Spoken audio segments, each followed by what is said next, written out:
বুঝলে গোপাল, কদিনের এই আড়িতে আমাদের কিন্তু একটা লাভ হয়েছে। যখন যেমন তখন তেমন করতে শিখে গেছি। হ্যাঁ, আলু সেদ্ধ ভাত খাওয়া, নিজের কাপড় নিজে কাচা, অতি পরম গুরু থেকে স্বাবলম্বী পতি বনে গেছি। আর সবটাই হয়েছে তোমার বুদ্ধির গুণে।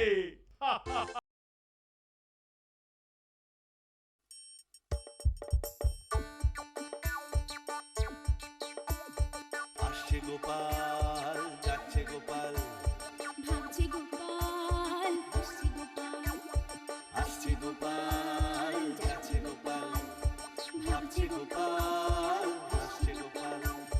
যুগের পরে যুগ কেটে যায়, মানুষ তাকে ভোলে না। যুগের পরে যুগ কেটে যায়, মানুষ তাকে ভোলে না। চলে না রে, চলে না রে, চলে না রে, চলে না, চলে না রে, চলে না রে, তাকে ছাড়া চলে না। কে সে? পরিচয় কি তার? হাসির রাজা, জ্ঞানের রাজা, রসিক রাজা গোপাল ভাঁড়। হাসির রাজা, জ্ঞানের রাজা, রসিক রাজা গোপাল ভাঁড়। হাসির রাজা, জ্ঞানের রাজা। কি গো হলো? বলি চারটি ভাত রাঁধতে তো দিন কাবার করে দেবে দেখছি। দিচ্ছি দিচ্ছি গো দিচ্ছি।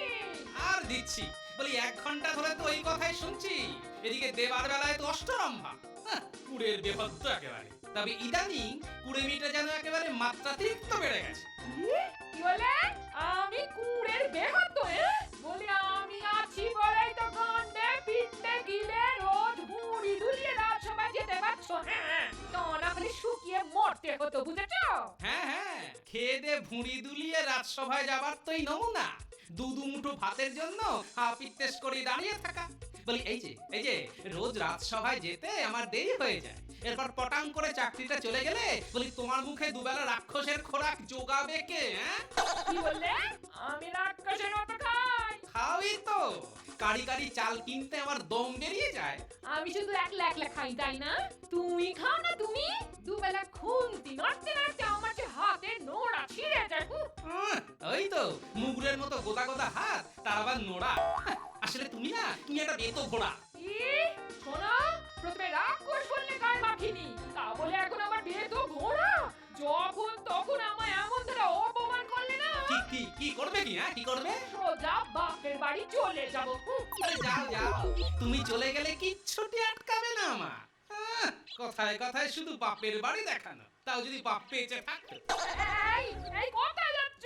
কোথায় যাচ্ছ? বলি খেয়ে যাও, আমার ভাত রান্না কিন্তু হয়ে গেছে গো।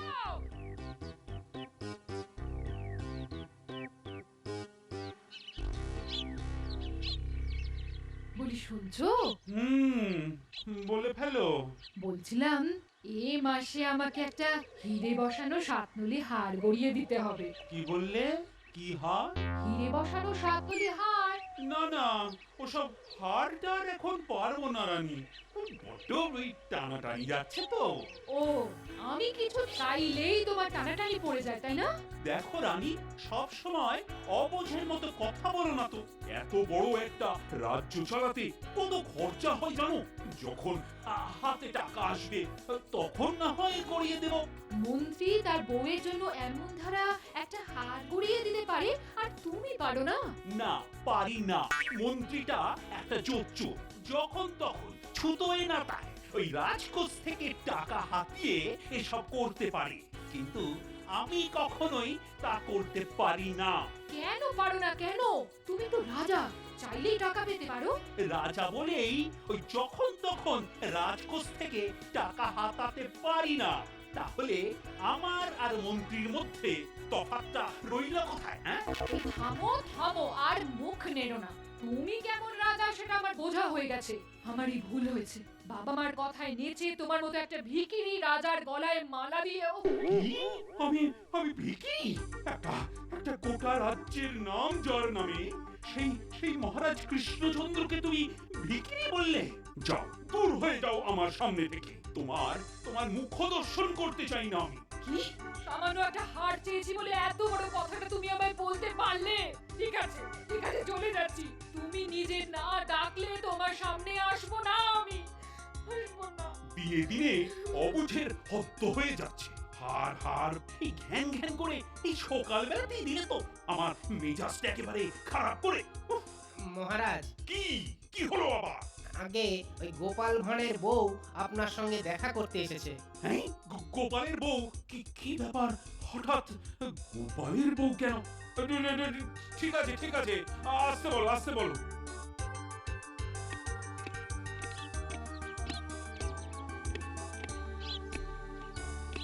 প্রণাম মহারাজ।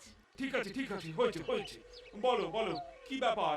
আগে আপনার কাছে নালিশ জানাতে এসেছি মহারাজ। নালিশ? কার বিরুদ্ধে? তা নিজে না এসে গোপালকে দিয়ে বলে পাঠালেই তো পারতি। আগে মহারাজ, ওকে দিয়ে কি করে বলে পাঠাবো? আমার নালিশ তো ওর বিরুদ্ধেই। কি কি কি বললে? গোপালের বিরুদ্ধে নালিশ? আশ্চর্য! তা কি করেছে গোপাল? আগে মহারাজ, অতি নিন্দা মহাপাপ। তাই তো এতদিন মুখ বুজে তার অনেক অত্যাচার সহ্য করেছি, কিন্তু দিনে দিনে এমন বাড়াবাড়ি শুরু করেছে, আর না এসে পারলাম না মহারাজ। আমি কিন্তু বিচার চাই মহারাজ। ঠিক আছে ঠিক আছে, আরে আগে তো শুনি সে কি করেছে, তারপর তো বিচারের প্রশ্ন। ওরা কপালের কথা কি আর বলবো মহারাজ। আজ সে আমায় কুড়ে বলেছে, মুগুরের মতো হাত বলেছে, রাক্ষস বলেছে, খোদা পা বলেছে। সে কি এত সব বলেছে? আমার বাপ নেই বলে, আমি অবলা বলে সে আমাকে বাড়ি থেকে চলে যেতে বলেছে মহারাজ। কেঁদে কেটে যা দিলাম না, এবার বুঝবে নেপাল ভাঁড়। কিন্তু এক হাতে তো আর তালি বাজে না। আচ্ছা, সে এসব কথা বললো কেন? ওই ভাত রাতে একটু দেরি হয়ে গেছিল মহারাজ, তাই। ও, বুঝতে পেরেছি। তোমার ওই ভাত রাঁধতে দেরি হয় বলেই রাজসভায় গোপাল রোজ দেরি করে এসে আমার দাঁত খিচুড়ি খায়। এই সেরেছে, ভাতের কথাটা না বললেই মনে হয় ভালো ছিল। শোনো গোপালের বউ, স্ত্রীর কর্তব্য হলো স্বামীর সেবা করা। তা ভাত রাঁধতে দেরি হলে তো সব স্বামী খেপে যাবে। তাই আমি বলি কি, ওই নিজেদের মধ্যে সব ওই ঝগড়াঝাটি না করে মিটিয়ে ফেলো। আমি বরং গোপালকে বলে দেবো খন। তার মানে আপনি ওর দোষটা দেখতে পেলেন না, তাই তো? না, পেলাম না। তোমরা এই আজকালকার মেয়েরা রোজ ভাত রাঁধতে দেরি করবে, মন দিয়ে ঘর কন্যা করবে না, যখন তখন বায়না করবে, আর তার জন্য স্বামী কিছু বলতে গেলে হয় তাকে আসামি সাব্যস্ত করে রাজার কাছে এসে নালিশ করবে, আর না হয় বাপের বাড়ি চলে যাবার ভয় দেখা। না না না না, এটা একেবারেই ভালো কথা নয়। তুমি এখন এসো তো, এসো, আমার অন্য কাজ আছে। এই রাগের মাথায় দুম করে মহারাজের কাছে চলে যাওয়াটা ঠিক হয়নি। মহারাজ তো পাত্তাই দিলেন না। এখন কি করি? দূর দূর দূর, কিছু একটা না করতে পারলে তো ওর কাছে মুখ দেখাতে পারবো না। হ্যাঁ, একবার রানীমার কাছে যাই। রানীমাকে দিয়ে বলাতে পারলে মহারাজ হয়তো শুনবেন। বলো, কেন এসেছো? আমার কপাল পুড়েছে রানীমা। এখন আপনি আমার একমাত্র আশা, ভরসা, সব। কি হয়েছে সেটা বলবে তো। আপনাদের ওই ন্যাপলা ভাঁড়। নেপাল ভাঁড়? সেটা আবার কে? আমাদের স্বামীর নাম তো মুখে আনতে নেই, তাই ওর নামটা নেপাল করে দিয়েছি। তা কি করেছে গোপাল? কি করেনি বলুন তো? উঠতে বসতে খাওয়ার খোটা দেয়, একটা কিছু আনতে বললে খেকিয়ে ওঠে। আচ্ছা আপনি বলুন রানীমা, এভাবে লাথি ঝাঁটা খেয়ে কি পড়ে থাকা যায়? আমি ভাত রাতে একটু দেরি করেছিলাম বলে কি অপমানটাই না করলো। তাই নাকি?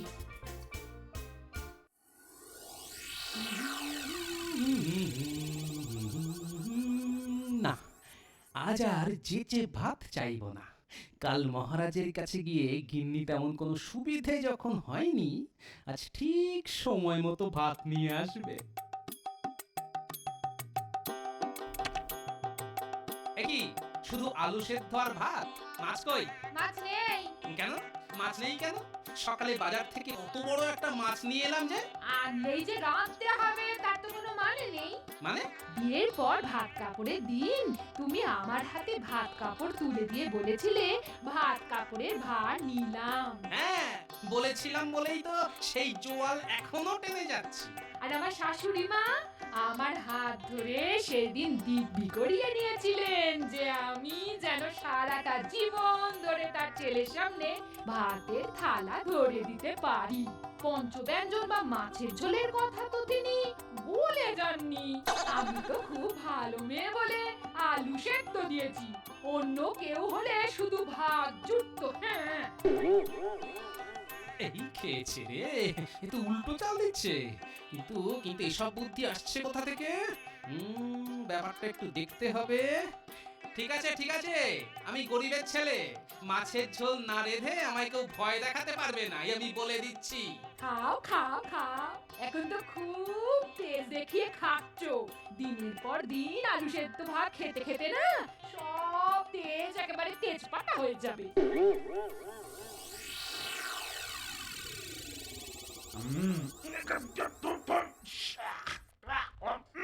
ইস, মাছের ঝোলের কি জঘন্য স্বাদ! কে রেঁধেছে এটা? আমি। কেন তুমি কেন? তোমাদের রানীমার কি শরীর খারাপ নাকি? তা তো জানি না, তবে এবার থেকে আমাকে হেসেলের দায়িত্ব সামলাতে আদেশ দিলেন। তিনি নাকি আর রান্নাঘরে আসবেন না। ও আজ ধোপা ফিরে গেছে, রানীমা আর আপনার কাপড় জামা তদারকি করবেন না। বুঝতে পেরেছি, কালকের ঘটনা শোধ তুলছে। আগে রান্না কি খুব খারাপ হয়েছে? মনে হচ্ছে যেন গেঁড়াল পাতার ঝোল খাচ্ছি। না না না না না না, খুব ভালো হয়েছে। কাল থেকে তুমি রেঁধো, রান্না ভালো হলে মাইনেটাও বাড়াবো। ভালো হয়েছে, রাজা রানীদের লড়ে মরুক, এই সুযোগে রাজাকে খুশি করে পটাপট মাইনে বাড়িয়ে নিতে হবে।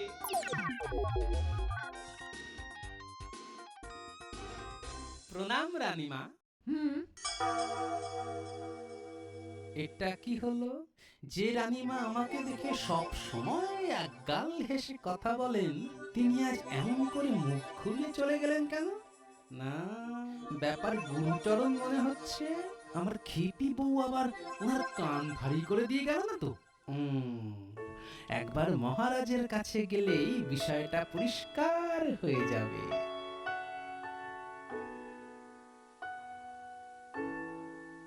মহারাজ রাজসভায় গেলেন না যে বড়?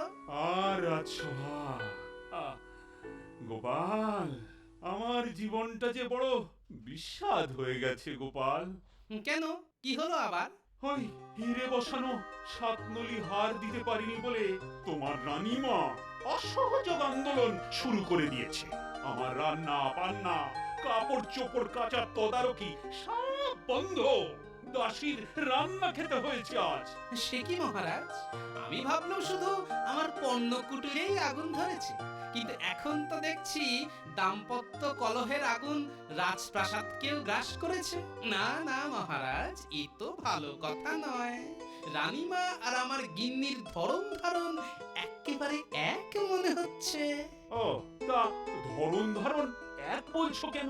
রানীমা আপনাকে ভাতে আর কাপড়ে মারতে চাইছেন, আর আমার গিন্নি আমায় মারছে কাপড়ে আর ভাতে। আমিও তো আলু সেদ্ধ ভাত খেয়েছি, ডোবায় গিয়ে নিজের কাপড় নিজে কেচেছি। আচ্ছা মহারাজ, দুজনের কি কোনো ষাট হয়েছে? তা তো জানি না, তবে তোমার বউ কাল আমার কাছে তোমার নামে নালিশ করতে এসেছিল। মহারাজ, আপনার পান। হ্যাঁ হ্যাঁ হ্যাঁ, দাও দাও দাও। এই মেয়েটাই তো রানীমার খাস দাসী, একবার একেই জিজ্ঞেস করে দেখি। ও মেয়ে, আচ্ছা কালকে কি আমার গিন্নি রানীমার সাথে দেখা করতে এসেছিল? না, মানে আরে নাও নাও, খাঁটি সোনার মোহর। তাই এবার আমার প্রশ্নের উত্তরটা দাও দেখি। কাল বিকেলে এছিল। কথাবার্তা কিছু শুনেছো? না, মানে এই নাও। ওই দরজার আড়াল থেকে দাঁড়িয়ে যেটুকু শোনা যায় আর কি। ওই অনুগ্রহ করে সেটুকুই বলো। ওই যে আপনার বউ বলছিল পুরনো ওষুধে যখন কাজ হচ্ছে না তখন নতুন ওষুধ দিতে হবে। তা আমার বউ কি নতুন ওষুধের কথা বলে গেছে রানীমার কানে? ওই যে ভাতে মারা, হ্যাঁ, দুবেলা পঞ্চব্যঞ্জন বেঁধে সামনে ভাতের থালা এগিয়ে না দেয়া, তারপর জামা কাপড় না কাচা। ও হ্যাঁ, দুজন মিলে কি যেন নারী জাগরণ সমিতি না কমিটিও তৈরি করেছে। ঠিক আছে ঠিক আছে, হ্যাঁ, তুমি এখন আসতে পারো, তবে আবার হয়তো তোমায় ডাকতে পারি। হ্যাঁ, এবার বুঝলেন তো মহারাজ, নারী জাগরণ সমিতি গড়ে দুই নারীতে মিলে আমাদের কেমন জব্দ করতে চাইছে। তাহলে কি হবে গোপাল? রানীর অন্যায় জেদের কাছে আমাকে কি মাথা নোয়াতে হবে? ঘাবড়াচ্ছেন কেন? এমন চাল চালবো না, সব একেবারে ঘেঁটে ঘ করে দেব। শুনুন, এখন যা বলছি মন দিয়ে শুনুন। যত খারাপই লাগুক, ওই দাসীর রান্না সোনামুখ করে খেয়ে যান, ধোপার হাতে নিজের কাপড় নিজেই তুলে দিন। সব করলে কি কোনো ফল হবে? আলবাত হবে। আমাদের জব্দ করতে এসে নিজেরাই জব্দ হয়ে যাবে। আর হ্যাঁ, রানীমার হাত খরচ দেওয়া এখন থেকে বন্ধ। আর রটিয়ে দিন শেখরার কাছে 7 নলি হাড় গড়াতে দিয়েছেন।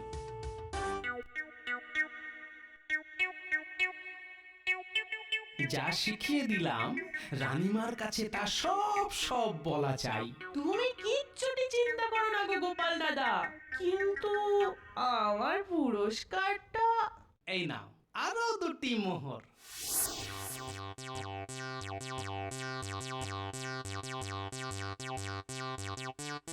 যা শিখিয়ে দিলাম তোর দিদিমার কাছে গিয়ে সব ঠিকঠাক বলতে পারবি তো? পারবো না মানে? খুব পারবো। তাহলে আজই দুপুর বেলা যাবি। গোপাল দাদু, ও গোপাল দাদু, গোপাল দাদু। বাড়ি নেই। ও, বাড়ি নেই? কোথায় গেছে বলতে পারো? কেন, কি দরকার তাকে? সেই কখন থেকে তার জন্য মা ভাত বেড়ে বসে আছে। ভাত বেড়ে বসে আছে মানে? নেমন্তন্ন বুঝি? না না, নিমন্ত্রণ হতে যাবে কেন? গোপাল দাদু তো কদিন ধরেই আমাদের বাড়ি খাচ্ছে। আজ বললো কচি পাঁঠার ঝোল খাবে। গিন্নি, আমার এই শাড়িবাদী শালসার কাছে তোমার নতুন ওষুধ হেরে ভূত হয়ে যাবে। তোমাকে তো চিনি আমি। তাই তো বলি, অমন খাইয়ে মানুষটা শুধু আলু সেদ্ধ দিয়ে দিনের পর দিন ভাত খাচ্ছে কি করে? তার মানে এখানে লোক দেখানো খেয়ে পুটিদের বাড়ি গিয়ে গন্ডে পিণ্ডে গিলে আসা হচ্ছে। হ্যাঁ, কি গো দিদিমা, কি বিড়বিড় করছো? দাদু এলে পাঠিয়ে দিও কিন্তু, আমি চললাম। ধরছে না, নতুন ওষুধেও কাজ হচ্ছে না। আজই একবার রানীমার সাথে পরামর্শ করতে যেতে হবে। কিরে দাসী, মহারাজের খেতে খুব অসুবিধে হচ্ছে তো? ও মা, অসুবিধে হবে কেন? মহারাজ তো আমার হাতের রান্না চেটে পুটে মেরে দিচ্ছেন। কি বলছিস কি? হ্যাঁ গো রানীমা, আজ তো মাছের কালিয়ার তারিফ করে আমার মাইনেও বাড়িয়ে দিলেন। তাহলে তোদের মহারাজ তো বেশ ভালোই আছেন বল? হ্যাঁ, এবার গোপাল দাদা শেখানো কথাগুলো বলে ফেলি। জানেন রানীমা, মহারাজ তো আজ খুব খুশি হয়ে শেখরাকে ডেকে একটা 7 নলি হাড় গড়াতে দিলেন। 7 নলি হাড়? আচ্ছা রানীমা, আপনার সঙ্গে তো আড়ি, তাহলে কার জন্য গড়াতে দিলেন বলুন তো? ওফ, তুই এখান থেকে যা তো। বক বক করে কানের মাথা খেয়ে নিলে দেখছি। এক্ষুনি একবার মহারাজের কাছে যেতে হবে।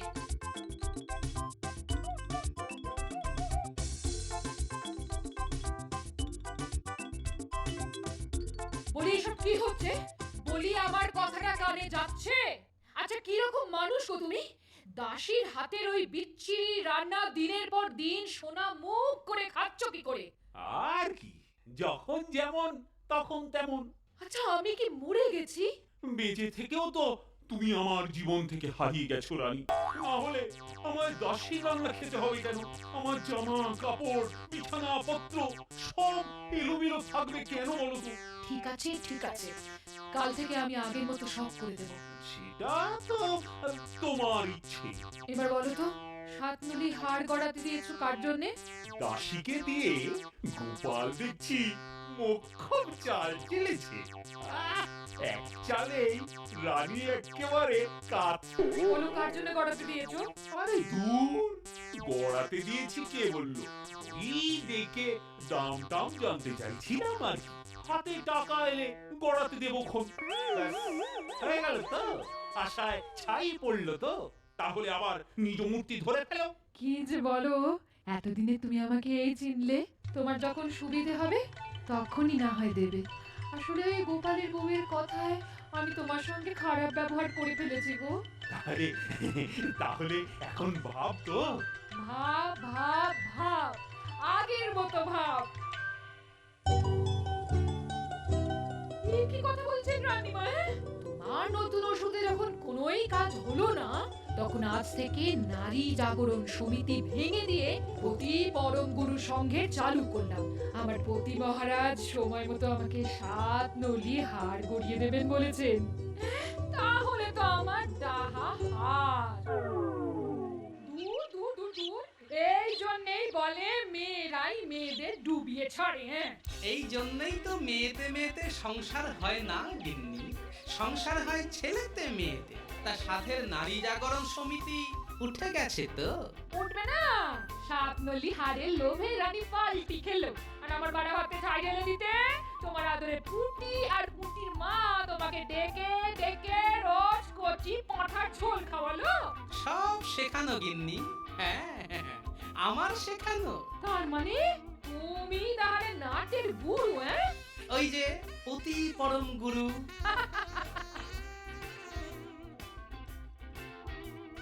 তাহলে গোপাল, আজ থেকে আর আড়ি নয়, সবার সাথে সবার ভাব। আমার সাথে রানীর, তোমার সাথে তোমার গিন্নির, আর 2 গিন্নির সাথে 2 গিন্নির। তবে বুঝলে গোপাল, কদিনের এই আড়িতে আমাদের কিন্তু একটা লাভ হয়েছে। যখন যেমন তখন তেমন করতে শিখে গেছি। হ্যাঁ, আলু সেদ্ধ ভাত খাওয়া, নিজের কাপড় নিজে কাচা, অতি পরম গুরু থেকে স্বাবলম্বী পতি বনে গেছি। আর সবটাই হয়েছে তোমার বুদ্ধির গুণে। গোপালের কিন্তু একটা নতুন নামকরণ হয়েছে, নেপাল ভাঁড়। এ মা, কি লজ্জা!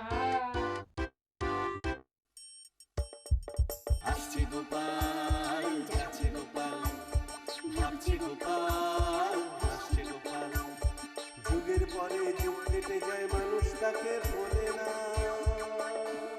যুগের পরে যুগ কেটে যায়, মানুষ তাকে ভোলে না। চলে না রে চলে না রে চলে না রে চলে না, চলে না রে চলে না রে তাকে ছাড়া চলে না।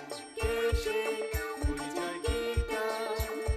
হাসির রাজা, জ্ঞানের রাজা, রসিক রাজা গোপাল ভাঁড়। হাসির রাজা, জ্ঞানের রাজা, রসিক